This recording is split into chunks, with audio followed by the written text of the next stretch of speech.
கொள்ள கிடைத்தாயே நீயும் இங்கே. அதனாலே தானோ உன்மேல் தனி பாசம். உனக்குள்ளே என்னை நீயும் அடை காக்கும் அன்பை பார்த்து வருங்கால நட்புங்கூட நம்மை பேசும். சிவனும் சக்தியும் சேர்ந்தா மாசுடா, எதுக்கு நின்னா எவனும் பூசுடா.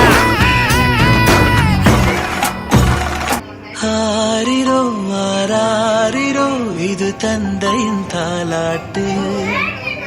பூமியே புதிதானது இவள் மழலையின் மொழி கேட்டு.